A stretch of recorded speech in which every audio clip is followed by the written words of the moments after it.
Hello, everyone, and I want to welcome each of you to another episode of Office Hours. I'm your host, Stuart Newsom, and I'm very excited today to be joined by Jennifer Pfister, who's the Senior Director of Revenue Cycle at Regional West Health Services. Now, Jennifer brings with her a whole lot of experience and has been through the trenches, if you will, when it comes to navigating the complexities of revenue cycle management. I'm sure many of you out there can feel the same way, but especially during a large scale transition. And when you consider the fact that that may take managing remote teams in this day and age.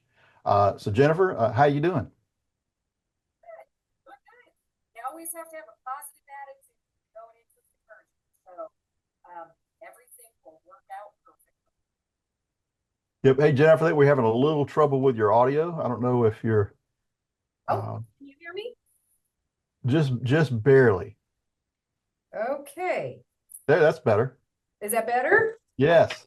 Okay. We'll start again. I said I think we're doing great. Our conversion happens tomorrow night at midnight. So we are a day away and just excited to be moving to the new system. Yeah. And we're ready to go. That's awesome. That's awesome. Well, if you want to briefly kind of tell everyone, I think your title says it all. And there are many people who also wear the same shoes as you do. But if you just have a sentence or two, just kind of describe what you do for Regional West. Sure. So I am the Senior Director of Revenue Cycle. So patient access, HIM, coding, and billing are all part of Revenue Cycle. We have several partnerships with other companies like Infinex for billing and coding and scheduling, and then a self-pay partnership. Awesome. Awesome. So you can tell exactly why we wanted to bring her on to talk about this subject, especially since she's, as she mentioned, going live at midnight tomorrow night. I'm sure she can't wait for that, but maybe the fun just begins, right? So, Already but started. that's right. That's right. But in this session, we're going to dive right into the logistics and some of the challenges that Jennifer has faced while leading and training a team of 120 geographically dispersed staff members, basically on a new EHR system. This transition is very immense. And when you add to the fact that you're balancing the day-to-day operations with that, you still have to operate your business. So Jennifer will share some insights on the importance of cross-functional training, as well as how it played a critical role in her team's success. So we'll basically be discussing key strategies for remote team management, the balance between online and practical training, and why hands-on experience is crucial for preparing staff to tackle real-world challenges. So Jennifer will also touch on how partnerships with vendors can be leveraged to ensure ongoing support and training resources. So as always, throughout this session, please jot down any questions you have. We are going to have a Q&A session at the end. So I encourage you to have some of your questions ready for Jennifer. So we're very excited to dive right into this important conversation. So I'm just going to get started. So Jennifer, right out the bat, to start off with, can you give us an overview of the EHR training you've managed, particularly the scope of it and how did it involve your 120 remote staff members?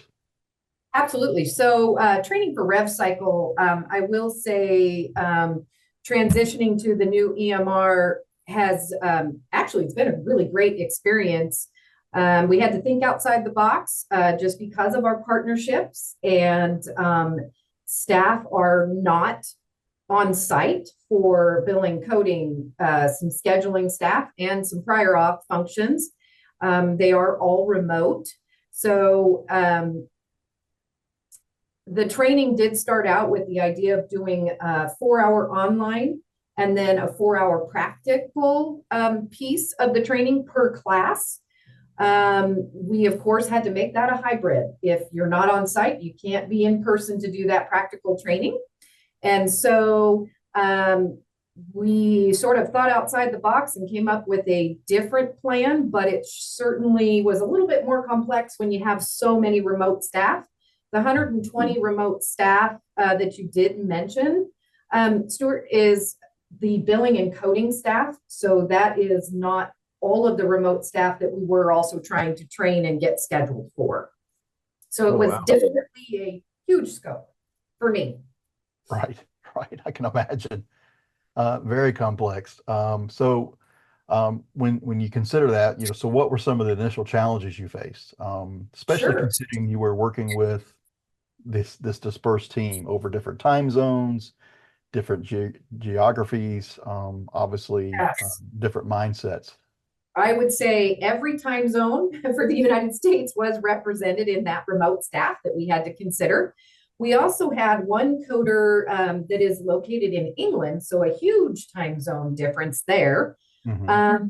Also, you need to understand with the scope of these training sessions or subjects, if you will, there was about 15 classes for billing and coding. So as you look at 15 classes, that's 8 hours per class. So you can imagine the sheer volume of time that each participant would have to spend taking these classes. So when you're looking at that many remote staff, the online piece is kind of a do as you will or do as needed to get that done. But the practical piece had to be really thought about to get those scheduled, as we wanted to limit the number in that practical piece to no more than 10. So you can imagine if you've got 10 per class and you've got all these time zones to look at, and you only have 2 trainers to do all these classes, the complexity of scheduling staff was an interesting project. Wow, I bet. And then you've also mentioned incorporating that hands-on practical labs was key to your team's success. So why did you find the hands-on approach to be more effective than purely online training? I know that answer seems obvious, Oh, but I think there's some in-depth reasons. Yeah, that's a really good question. So I also, along with my partnership with Infinex and the great revenue cycle director that I work with, Rick, we did take these classes along with the staff. And I will speak for myself. I'm a very visual learner. So I think that's something you also have to take into account, is that every learner learns differently. And so you also kind of have to think about that as well. Online, you're just going through the module, you're just listening and you're watching. The practical lab is where you can ask questions of your trainer. Hey, I'm used to doing it this way. Why am I not seeing it in the new system, how you're training me? Or that is absolutely not going to work for us, and we need to pivot and look at our processes and figure out a different way to do things, or we need to modify how it's built. So I think that the practical lab, especially for me as a visual learner, was essential. I certainly would not learn the new system if I was not in those practical labs. Right, right. And yeah, you're absolutely right. You nailed it on the head. Everyone consumes information differently. Like yourself, some are visual. I'm kind of that way. Someone like to just read. Some like to just give me what I need to know. I'll read it. I'll understand it. Some need to ask questions. So was there ever a disparity with those who were limited to online learning? That how did they overcome the challenges for when they did have those questions or when they just weren't quite getting it? Were you able to circumvent some of those situations? Absolutely. So what we have come up with for, because we do have staff that were not able to take the practice lab. So a couple things that we did, we have recorded a few sessions that we'll be able to play back, but obviously that does not help. If you're still watching another recording, it might answer some questions that maybe kind of cross paths between the people that were in those live sessions as opposed to somebody who's watching that recording of the practice lab. As I said, we are going live tomorrow night. So another thing that we've set in place is we will heavily utilize Command Center as we go live tomorrow night and in through the weekend. And for 6 weeks afterwards, we have working sessions that we have set up for every piece of revenue cycle, whether it's registration or whether it's billing. They are daily. They are long sessions, but each biller will have an opportunity, especially when you're talking about billing and coding, to log in because they are remote and have that live Teams meeting or Zoom meeting where they can ask questions while they're in the live environment and doing their job for a good 6 weeks. So we've kind of put that in place to help as we go live. Great, great. Yeah, I'm glad you mentioned that because that was something I was going to ask you as well was okay, what, like I said in the beginning, now the fun begins, the party starts, and all the prep work that you've done, everything that's led up to this moment, even the training and all the exhaustive training that's been done, there's still nothing like live action, right? And you never know what's going Absolutely. to come up. So it's almost like, okay, what hiccups, can be anticipated and how can they be remedied? You really kind of touched on it, the fact that they will be able to have, ask live questions, at least for 6 weeks. So that's very beneficial. Do you anticipate, is there any nervousness on the team? Does everybody feel confident? Is it? I think absolutely there's nervousness. I mean, certainly going to speak for myself. Of course, there's nervousness because your efficiency in a new EMR system basically is based on repetition. How many times do you get in and you do something? That's how it sticks in your mind. I would be, for lack of a better word, I'd be crazy to think that I am going to be efficient in the new EMR system by doing, 8 hours basically of classes, even with that hybrid of online and practice lab. I can tell you 200% right this moment, I'm not efficient. And I have gotten back in to the new live EMR session multiple times. I've tried to kind of call back my training. I've accessed my training that I've done over the last 6 weeks, and I still have questions, and we haven't gone live yet. And so I am nervous. But some of that nervousness also too is not just going to an EMR system as we spoke. It's also, AR rundown. As you're aware, your AR leaving from a previous system certainly does not go away the minute you go live with a new one. So you're kind of running that dual system. And so I think my nervousness is on many different levels. Right, right. Because you do have to have that dual system, even though there's the merge. I know data transition. I've been in this business for 29 years, and I know that's one of the main things when you change, to a whole new system, which is really one of the deterrents. It's such a pain to change. People just stick with those old systems. I like to say it's like the 90s called and they want their EHR back, so it's kind of Yeah, time to upgrade. So, but you just have that stickiness because it is such a pain. And part of that pain is this data migration. And it doesn't matter if it's an EHR or any other system. That is a big deterrent because sometimes the fields don't match up quite right.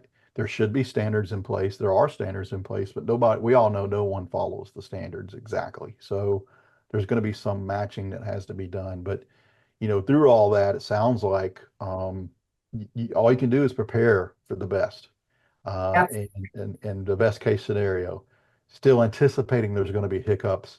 So having that duality between the two systems, I was going to ask you about that too. So I'm glad you mentioned how that's going to work for you. Yeah.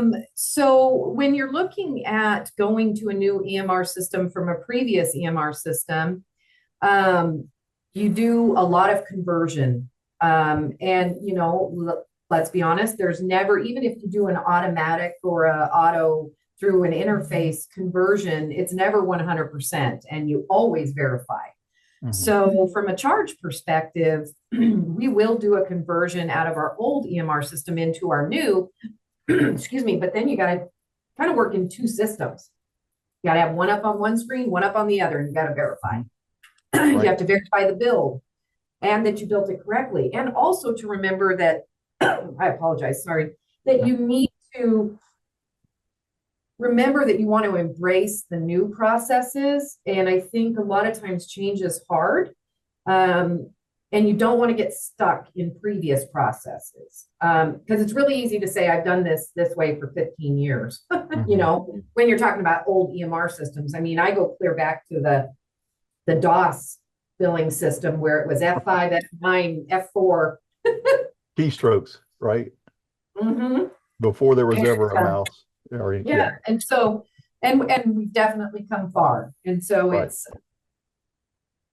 it's definitely working in two systems, which that does bring some complexity. So when you say, you know, do you have some nervousness? Of course, because you got two different systems, two different processes, and you got to make sure it all works, flows well. Oh, absolutely. Now going back to your team, I know your team took an interesting approach by implementing that cross functionality training that you had. Um, especially with coders, were trained in billing.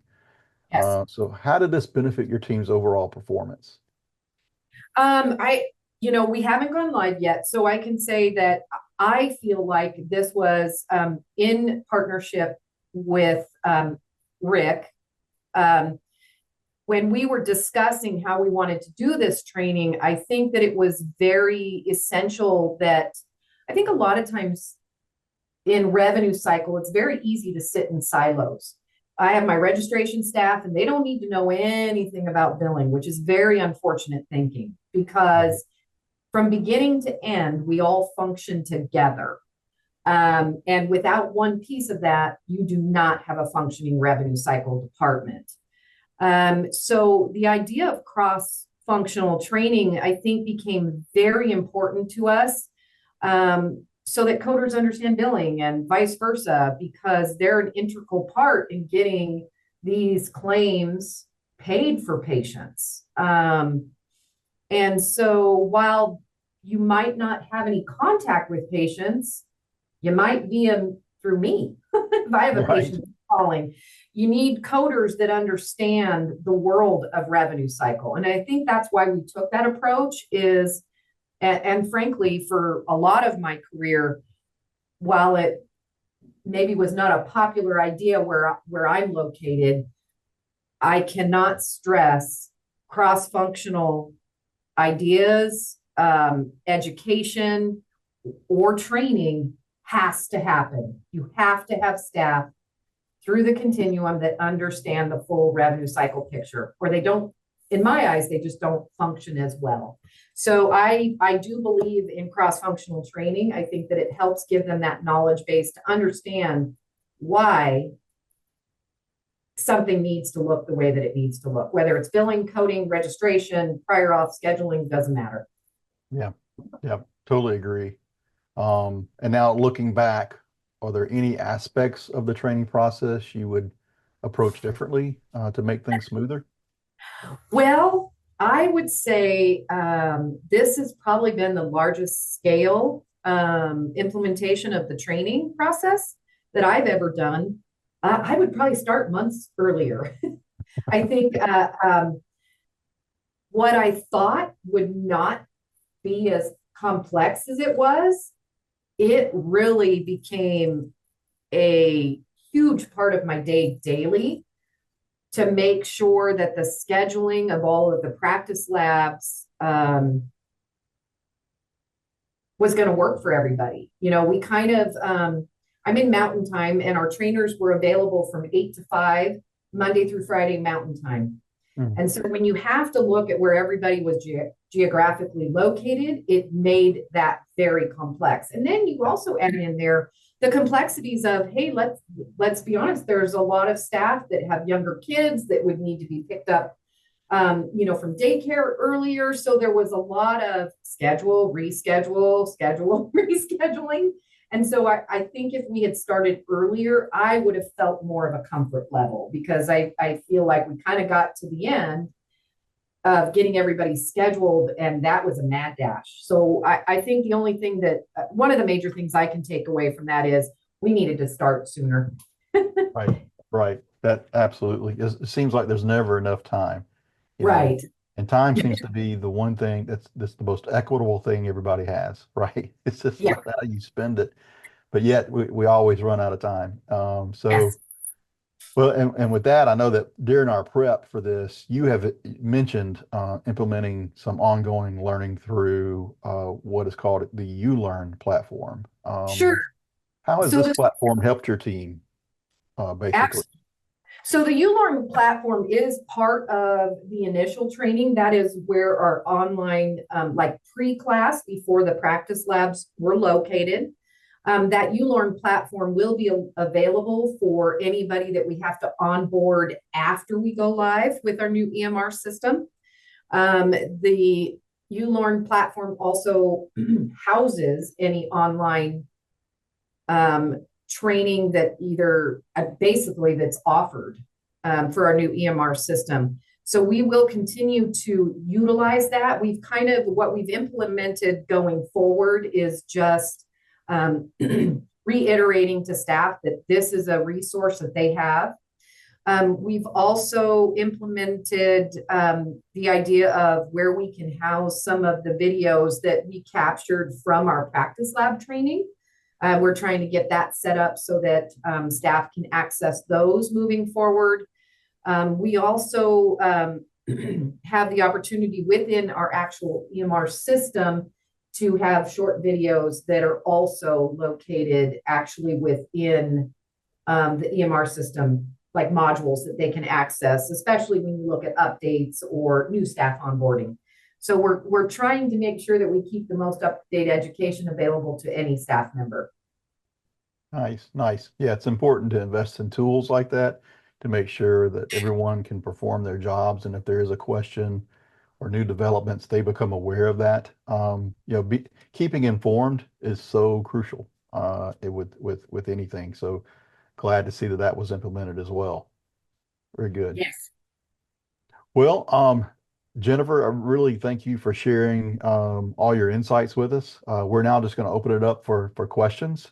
So please, again, feel free to drop any questions in the Q&A that you may have.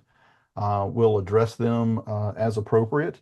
I do see at least one question in there, Jennifer, and it sounds like it comes from someone who's in a similar role as you. And it states, for leaders preparing for a similar large-scale implementation, what advice do you have on planning and executing effective training?